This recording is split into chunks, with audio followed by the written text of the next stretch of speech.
Hello everyone, myself Rana, Rana Mandal, Mandal Rana. आज का हमारा टॉपिक है जिस पर हम बात करने वाले हैं वो है जेंडर इनइक्वालिटी। अब सबसे पहले जानते हैं कि जेंडर इनइक्वालिटी होती क्या है। सब लोग बोलते थे तो मेरे साथ जेंडर इनइक्वालिटी हो रही है, उस देश में ये हो रहा है, उस देश में वो हो रहा है, लेकिन इसका रियल मीनिंग है क्या?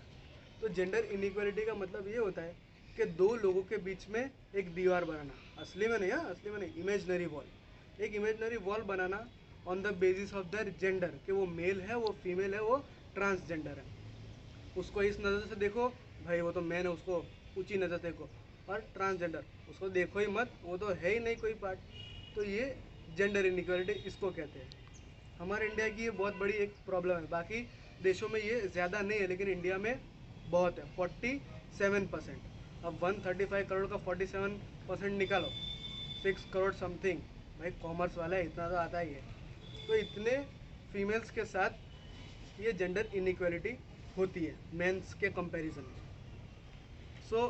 पहले जान, अब इस टॉपिक पे सबकी थिंकिंग अलग अलग है, किसी की सही है, किसी की गलत है। एक एग्जांपल लेते हैं कि चाइना ये थिंक करता है कि मैन पावर ज़्यादा पावरफुल है वुमेन पावर से। दूसरी तरफ अमेरिका ये सोचता है कि हमको जेंडर इनइक्वालिटी करनी ही नहीं चाहिए, क्योंकि हम लोग ह्यूमैनिटी के एकदम टॉप मोस्ट लेवल पे है, तो हमको सबको इक्वल नज़र से देखने का। तो आपने यहाँ देखा कि दो देशों की थिंकिंग अलग अलग है। अब सबकी थिंकिंग एक जैसी नहीं होती, किसी की थिंकिंग अच्छी होती है तो किसी की बुरी होती है। अब मैं मेरे व्यूज़ रखना चाहूँगा जेंडर इनइक्वालिटी ऑन फीमेल्स के ऊपर, क्योंकि इंडिया में हूँ, इंडिया का वीडियो बना रहा हूँ। इंडिया में जो चल रहा है मैं उसके ऊपर वीडियो बनाऊँगा, बाहर देश का करके क्या करना है। फीमेल के साथ ये ज़्यादातर होता है, इसलिए मैं कुछ अपने पॉइंट्स रखना चाहूँगा। तो पॉइंट शुरू करते हैं। तो पहला पॉइंट ये है कि लोग क्या थिंक करते हैं कि जो आदमी है वो ज़्यादा काम करता है इन कंपैरिजन ऑफ वुमेन।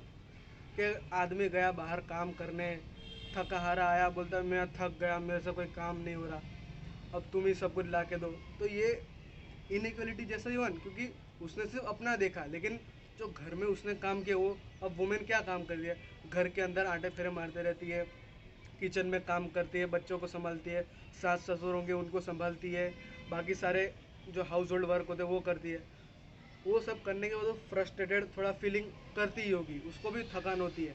लेकिन वो अगर आके ऐसा बोलेगा मैं थक गया, मैं कोई काम नहीं करने वाला, तुम ही सब कुछ मेरे को ला के दो, तो ये थोड़ी चलेगा। तुम काम करो, जो आदमी वो काम करे, उसके बिना घर नहीं चलेगा, हमको पता है। लेकिन फिर तुम आके उसके ऊपर डायरेक्ट ऐसा गुस्सा तो मत हो जाओ कि तुम ही सब कुछ ला के दो। थोड़ी चीज़ें अपने दम पे भी करो, कुछ अपने आप से भी करो, उसके ऊपर सब थोड़ी डाल दोगे। फिर एक पॉइंट ऐसा है कि जैसे कि मैंने आपको पहले बोला कि जेंडर इनइक्वालिटी या जेंडर डिस्क्रिमिनेशन जो भी बोलो, वो इंडिया में बहुत है। अब दूसरी थिंकिंग क्या है लोगों की कि मैन फर्स्ट नंबर पे और जो वुमेन है वो सेकंड नंबर पे। मैन ऊपर वाले स्टेज पे और जो वुमेन है वो सेकंड स्टेज पे। क्यों?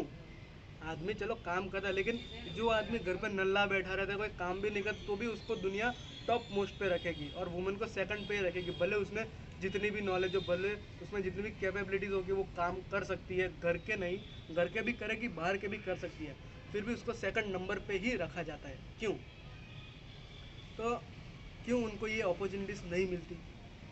वो घर पे चलो शादी कर ली, उसके बाद भी उनको अपॉर्चुनिटीज़ तो देनी चाहिए। एक मैरिड वुमन को कोई अपॉर्चुनिटीज़ देना ही नहीं चाहता कि वो सिर्फ हाउस होल्ड के वर्क करेगी, अपने बच्चे संभालेगी। हमारा हमारा देश आगे क्यों नहीं बढ़ रहा? वो मेंस को ज़्यादा बढ़ावा दे रहा है वुमेंस के कंपैरिजन में। उनको अगर आप लोग पॉलिटिकल में इन्वॉल्व करोगे या इकोनॉमिक में, या उनको थोड़ी ज़्यादा एजुकेशन दोगे, तो वो भी अच्छा करेगी। तो ये अनइक्वल जो एजुकेशन है, जो पॉलिटिकल इन्वॉल्वमेंट है, वो सब इनके साथ क्यों करते हो? वाई? फिर एक बात है कि लोग अभी अभी के टाइम में, 21st सेंचुरी में नहीं, लेकिन 90s में, 1990 में और उसके पहले भी, आज़ादी में, आज़ादी के बाद या आज़ादी से पहले, लोग क्या करते थे कि जो बेबी गर्ल है, अब वो जन्म हो रही तो कोई उसको सेलिब्रेट नहीं करता था। बॉयज़ हुआ, ए हो सुल्ला, ए बल्ले बल्ले, लेकिन गर्ल्स हुई उसका कुछ नहीं, उसको एकदम बोल देते यार अभी थोड़ी बड़ी होगी, इसको शादी करा देंगे। 13 14 15 साल की हुई, शादी करा दी उसकी, फिर उससे बच्चे की मांग, उससे घर के काम कराने की। तो आदमी चलो काम कर रहा, लेकिन उसको जो पढ़ने की चाह थी, जो एजुकेशन उसको चाहिए था, उसके भी कुछ सपने होंगे, उसको भी आगे जाके कुछ बनना था, वो आपने वहीं तोड़ दिया। अगर उसकी जगह पे अगर कोई मैन या कोई मेल बेबी जन्म लेता, अगर वो एक बार आपको कह देता कि नहीं पापा मेरा ये सपना है, मेरे को ये करना है, नहीं मम्मी मेरा वो सपना है, मेरे को वो करना है, आप लोग उसको खुशी खुशी करा देते। तो उनके साथ क्यों?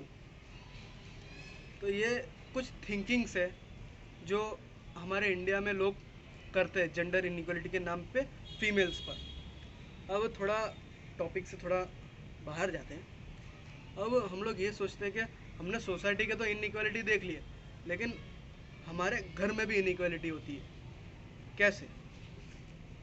तो हम लोग उसके जन्म से उसके जो डेथ वहाँ तक उसके साथ इनइक्वालिटी कैसे होते हैं हम वो जानते हैं। एक बेबी गर्ल ने जन्म लिया, वो हमको पता है कि जो बेबी गर्ल है वो अपने पापा से ज़्यादा अटैच रहती है, पापा को ज़्यादा प्यार करती है। तो वो जो पापा ने जो रूल्स बनाए होंगे वो उसको ही फॉलो करेगी। वो बोलेगी बेटा तुम ये मत करो, बेटा तुम वो मत पहनो, तुम यहाँ पे मैंने जो ये बनाए हैं रूल्स तुम इसके अंदर ही रहोगी, इसके बाहर तुम नहीं जाओगी। तो वो एक पापा के बाउंड ऑफ रूल्स में आ गई। चलो धीरे धीरे वो बड़ी हुई, यंग हुई, उसकी शादी करा दी। फिर वो हस्बैंड के बाउंड ऑफ रूल्स में आ गई कि मैं तुमको बोलता हूँ तुम बाहर मत जाना करके, तुम ये पड़ोसी से मत मिलना, तुम वो मत करना, वो मत करना। वो हस्बैंड के बाउंड ऑफ रूल्स में आ गई। अब धीरे धीरे यंग से वो बुढ़ी हो गई, ओल्ड हो गई। अब उसने यंग एज में जब उसका कोई बच्चा हुआ होगा तो उसने बोला होगा कि बेटा जब मैं बूढ़ी हो जाऊँ तो मेरी बुढ़ापे की लाठी बनना या मेरे को सहारा देना। तो वो बुढ़ी होगी, वो कुछ काम कर नहीं पाएगी, तो वो बच्चा अपने रूल्स बना देगा कि मम्मी आप बाहर मत जाना, मम्मी आप ये मत करना, मम्मी आप वो मत करना। तो ये हम लोग इनइक्वालिटी मानते नहीं, लेकिन ये है एक इमेजिनरी इनविजिबल इनइक्वालिटी है। सोसाइटी में तो हम देख ही लेते हैं कि भाई इसके साथ इनइक्वालिटी होती है, लेकिन ये घर के अंदर इनइक्वालिटी होती है जो मेरे को आपको बताना था। तो यहाँ पे मेरा ये वीडियो ख़त्म होता है, लेकिन एक बात मैं आपको कहना चाहता हूँ कि अगर ये वीडियो कोई माँ बाप या कोई भी देख रहा है तो मैं उनको ये गुजारिश करना चाहूँगा कि आप भी अगर अपने बेटी के साथ ऐसा अगर कुछ करते हो कि उसको कहीं कुछ फ्रीडम नहीं देते हो, एक जो पतंग है ऊंचे आसमान में उड़ रही है, जो पतंग पे लिखा है मैन इज़ वेरी पावरफुल, लेकिन आपने जो अपने हाथ में जो डोर पकड़ के रखी है जो गर्ल्स की है कि गर्ल्स आर वेरी पावरफुल या फीमेल या वेरी पावरफुल, वो लिखा है, उसको आप थोड़ा ढील दे के देखो, उसको थोड़ा ढील दो। वो जब पतंग ऊपर जाएगी उस पतंग से भी बहुत ऊपर जाएगी, और जैसे जैसे वो पतंग ऊपर जाएगी आपका सर और ऊंचा होता जाएगा। सो प्लीज़ अगर आप उनके साथ ऐसा करते हो, उनको फ्रीडम नहीं देते, मैं पूरा नहीं बोल रहा कि सब कुछ फ्रीडम दे दो, लेकिन उसको थोड़ी बहुत फ्रीडम दे के देखो। अगर लड़का दिन का चिराग है, अगर लाइफ का चिराग है, तो लड़कियां भी किसी से कम नहीं। Thank you.